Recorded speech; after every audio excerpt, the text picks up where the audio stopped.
11 S block की physical properties के बारे में पढ़ रहे थे। आपके पॉइंट 3 तक कंप्लीट हो चुके थे। पॉइंट 3 तक कंटिन्यू करने के लिए आप पुराना वीडियो फॉलो करिएगा। आज पॉइंट नंबर 4 पे आते हैं। तो लो आयनाइजेशन एंथैल्पी यानी कि आयनीकरण तापीय धारिता के बारे में पढ़ने जा रहे हैं।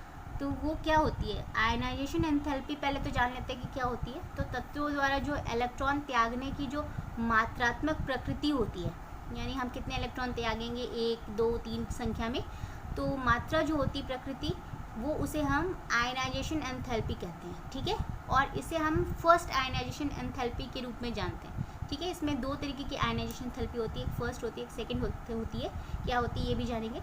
तो ग्राउंड स्टेट में जो आइसोलेटेड गैसियस एटम होते हैं हमारे, उनमें जो बाह्यतम इलेक्ट्रॉन होता है उसको बाहर निकालने में जो ऊर्जा लगती है उसे हम आयनाइजेशन एंथैल्पी कहते हैं। यानी कि जब हम इलेक्ट्रॉन को देते हैं, त्यागते हैं, तो उसके लिए नाभिकीय आवेश के विपरीत जितने हमें ऊर्जा की आवश्यकता होती है उसे हम आयनाइजेशन एंथैल्पी या फिर हिंदी में आयनीकरण तापीय धारिता कहते हैं। ठीक है, और ये हमेशा धनात्मक होगी क्योंकि हम त्याग रहे हैं, तो जाहिर सी बात है कि जो हमें एक पॉजिटिव ऊर्जा की ज़रूरत हो रही है, जिसके कारण से ये हमेशा धनात्मक ही रहेगी। और अगर हम मेटल यानी कि एल्कली मेटल्स की बात करते हैं, जिसे अभी हम एस ब्लॉक में पढ़ रहे हैं फर्स्ट ग्रुप में, तो क्षारीय धातुओं की जो एंथैल्पी होती है उनका जो मान होता है वो कम होता है। इसका कारण है कि जो है एल्कली मेटल जो होते हैं वो बहुत क्रियाशील होते हैं, तो जिसके कारण से इनका जो आवेश होता है वो बहुत ज़्यादा होता है, जिसके कारण से हमको जो उनको ऊर्जा देनी होती है वो कम देनी होती है, जिसके कारण से ये लो आयनाइजेशन एंथैल्पी यानी कि कम आयनीकरण तापीय धारिता वाले धातु कहलाते हैं। ठीक है, अगर हम आवर्त में जाएंगे तो आवर्त में अगर हम लेफ़्ट से राइट की तरफ बढ़ते हैं तो हम देखते हैं कि आयनाइजेशन एंथैल्पी जो होती है वो हमारी बढ़ती है।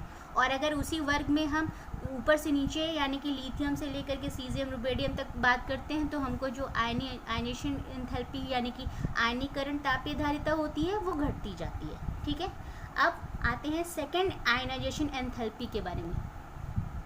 सेकेंड आयनाइजेशन एंथैल्पी आपने इसमें क्यों यूज़ की?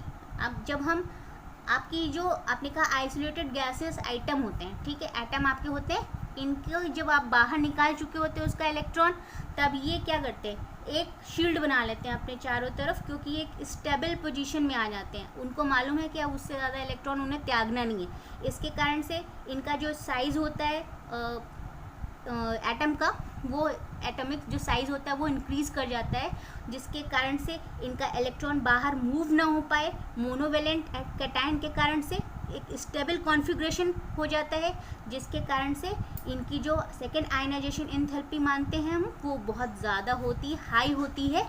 इसलिए आप ये कह सकते हैं कि आप सेकेंड आयनाइजेशन एंथैल्पी आपकी एल्कली मेटल की बहुत अधिक होती है। ठीक, अब आप अगर लेफ़्ट से राइट जाते हैं इसमें आपके ब्लॉक में, तब आप देखते हैं कि ये वेरी हाई होते हैं। आपका जो पहला एलिमेंट होता है उसकी आयनाइजेशन एंथैल्पी बहुत हाई होती है। अब आते हैं पॉइंट नंबर 5 पे। तो हाइड्रेशन एंथैल्पी यानी कि जन नियोजन धारिता से हिंदी में बोलते हैं, जल से क्रिया भी आप कह सकते हैं इसकी। तो अगर हम एल्कली मेटल्स के बारे में जो कि अभी पढ़ रहे हैं फर्स्ट ग्रुप में, तो इनके आयंस के बारे में बात करेंगे तो इनकी जो डिक्रीज़ करती है ionic radii, decrease with the increase in ionic radii. Ionic radii जैसे जैसे बढ़ती जाती है तो इसकी हाइड्रेशन एंथैल्पी यानी कि जल नियोजन धारिता जो बोलते हैं उसे वो कम होती जाती है। तो आप यहाँ लिख सकते हैं कि लिथियम आयन की जो होती है वो सबसे अधिक, उसके बाद सोडियम की उससे कम, पोटेशियम फिर कम, ऐसे करके आपकी जो है डिक्रीजिंग मैनर में आपकी ये हाइड्रेशन एंथैल्पी काम करती है। अब आते हैं मेटालिक कैरेक्टर की तरफ। मेटालिक कैरेक्टर यानी कि धात्विक प्रकृति। आपको पता है कि एस ब्लॉक के फर्स्ट और सेकंड ग्रुप के जो तत्व हैं, एलिमेंट्स हैं, वो सबसे ज़्यादा धात्विक प्रवृत्ति शो करते हैं। ये टिपिकल मेटल्स आप इनको कह सकते हैं, यानी कि शुद्ध धातु आप कह सकते हैं इनको। और ये आसानी से पीटे काटे या इनके तार खींचे जा सकते हैं। तो आप इनको इंग्लिश में लिख सकते हैं कि ये सॉफ्ट होते हैं, मैलेबल होते हैं, डक्टाइल सॉलिड्स होते हैं। ठीक है, और अगर आप इनके पैटर्न के बारे में बात करेंगे तो जब ये ऊपर से नीचे यानी कि अप टू डाउन लेवल में अगर जाते हैं तो इनका जो मेटालिक कैरेक्टर होता है वो इंक्रीज़ होता है, ऊपर से नीचे जाने पर इनकी प्रवृत्ति बढ़ती है, आप ये लिख सकते हैं। ठीक है, तो आगे के पॉइंट्स हम कल पढ़ेंगे।